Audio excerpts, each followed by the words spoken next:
Dear friend, in the previous modules, we have seen the entire process of bioequivalence and bioavailability studies and also the support functions like quality management systems and the requirement of regulatory and ethical processes. So, this entire process of bioequivalence and bioavailability studies completed with that. But apart from that, we need to understand whether the bioequivalence studies are conducted only for the oral dosage form or it has to be conducted for other dosage forms also. So this particular module we are going to see what kind of other dosage forms, non-oral dosage forms for which the bioequivalence studies are conducted.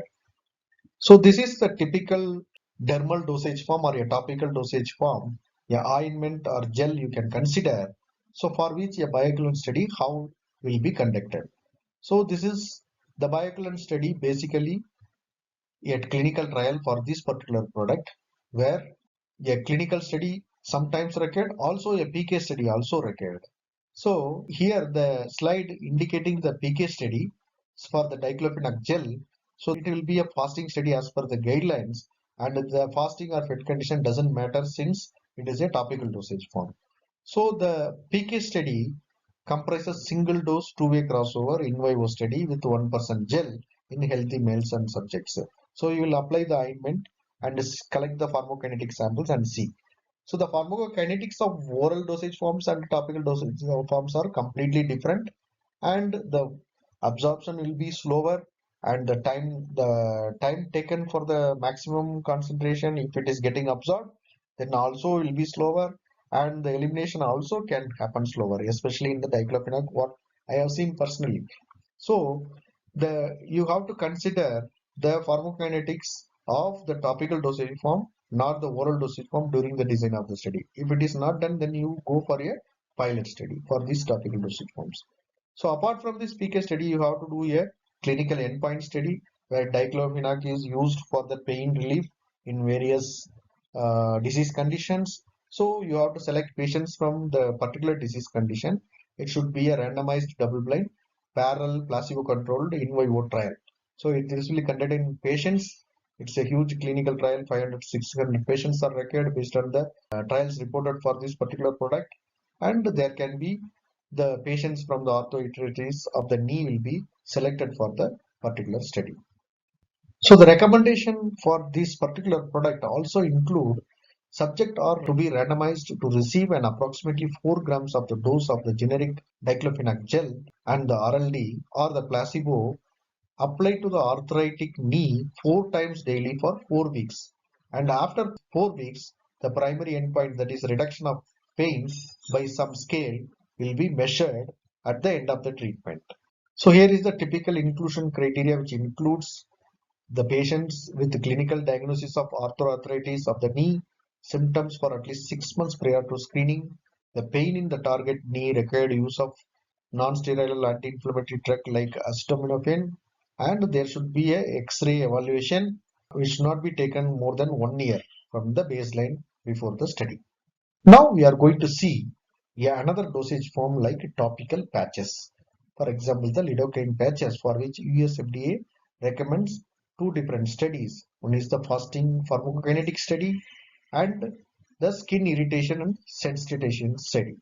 So the fasting study, you call it, but it is really doesn't matter whether you eat and take the dose or without eating you take the dose. That really doesn't matter since it is a topical application.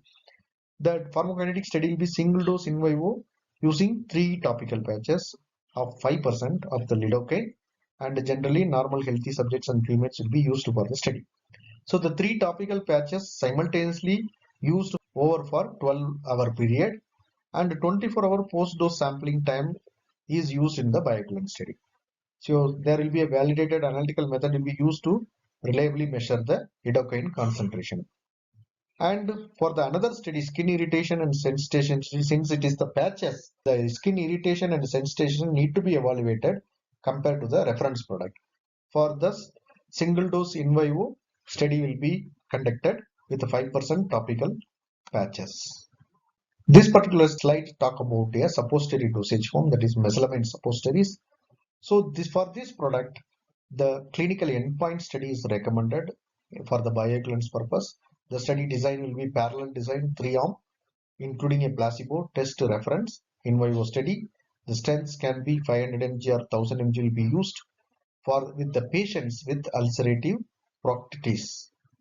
So the 1000 mg suppositories is a rectal suppository once daily will be administered at the bedtime. So that dosage form schedule will be used for the study, and the suppository should be retained 1 to 3 hours or longer. So the bioavailability of this mesalamine is highly variable and low, and the serum levels do not correlate with the efficacy. So the local tissue levels of mesalamine are directly correlated with the efficacy when mesalamine is administered rectally. So bioavailability of mesalamine from rectal suppositories is different in disease active patients versus the health volunteers. So these are all the factors need to be considered while designing this particular clinical endpoint study. So since why the clinical endpoint study is recommended, that is what explained in these particular points. The way it is, the pharmacokinetics variable and low, serum levels are low, local tissue levels are more relevant, and it should be the pharmacokinetics are different from the patients from the healthy volunteers. This one is the recommendations for a vaginal tablet. So this vaginal tablet is being for the estradiol. It is being given, and this is given by the US FDA recommendation. And for this particular vaginal tablet product, there will be three studies required.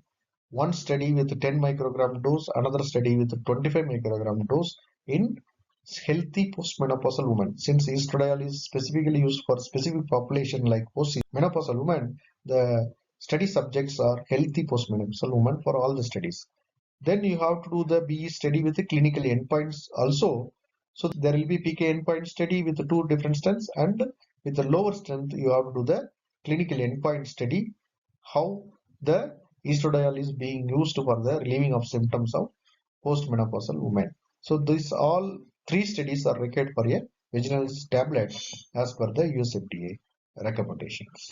In continuing to the vaginal tablet of estradiol, so the 25 mg strength you can get bio waiver or the endpoint study waiver in case if you do the study clinical endpoint study for the 10 microgram strength.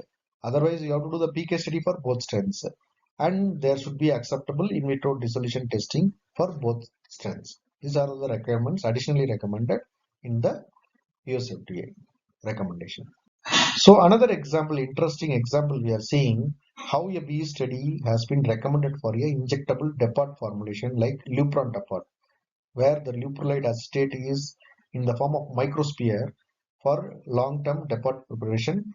The administration of the drug will be 1 month or 3 months or 6 months, depends on the strength present in the vial.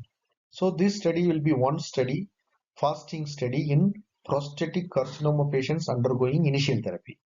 So this will be a parallel design since it is done in patients, single dose because it is the depot will be functioning for 3 months or 6 months. The strength will be 7.5 mg per vial. So the analytes is the leuprolide in serum need to be measured. This will be a typical pharmacokinetic study for a depot. The sampling will be maybe every week or every 2 weeks will be taken for the 3 months or the 6 months based on the depot formulation. So the intramuscular injection of the depot formulation will be given. Then the pharmacokinetic sample will be collected. Then the leuprolide present in the PK samples will be measured, and the PK parameters will be calculated. So the PK parameters also you can see here in one of the module we have seen the partial AUC which is clearly given in this particular PK parameters. We have the Cmax, we have the AUCT and AUC infinity. Also we are seeing the AUC 7 to T. So that is the last time point is the T, and 7 hours is the from 7 hours to T also partial AUC also taken care in this particular product. So this is one of the interesting recommendation given by the US FDA for Lupron depot. So apart from various dosage forms we have seen so far, there will be some other dosage form like inhalation or oral inhalers products are available for the patients. So for that also USFDA recommended some studies in terms to for the generic products to comply for the bioequivalence equivalent therapeutic equivalence. So for that there are several studies are recommended for albuterol spray, which is a metered inhaler and there will be in vitro as well as in vivo studies are required. With respect to the in vivo study, there will be a pharmacokinetic study, fasting, single dose, two-way crossover, two inhalations, 0.18 mg. It will be conducted in normal healthy male subjects, and also a pharmacodynamic study where you provoke the bronchoprovocation. Bronchodilation will be provoked by some agent. Then you administered this albuterol spray to control the bronchodilation and see the effect by using some of the endpoint measures. So this is how the entire study will be carried out. This is very detailed manner it is given in the USFDA recommendation. And for the PK study, not less than 24-hour washout period will be maintained. So apart from these different dosage forms, we are seeing some different kind of bioequivalence studies like in vitro bioequivalence studies are being carried out for those formulation who does not absorb from the gastrointestinal tract like cholesterol, like cholecerol, cevilamine carbonate. So these are all functioning based on the mechanism like phosphate binding or the bile acid binding or albumin binding. So for these in vitro models, in vitro mechanisms are developed based on the physiological functions. So these in vitro models will be used to do conclude the bioequivalence. It follows the bioequivalence principle, these studies also, and also the bioanalytical method validation will be carried out for the analysis of phosphate binding or the bile acid binding. And typically this is carried out in the CRO setup or in the analytical lab also it can be carried out, but you have to follow the bioequivalence principles. So these are the different dosage form requirements, how the bioequivalence studies are conducted for different dosage forms, and what the regulatory agencies recommend for different dosage forms, and also how in vitro mechanisms can be adopted to prove the bioequivalence of the generic products. With that, we are concluding this particular module. Thank you.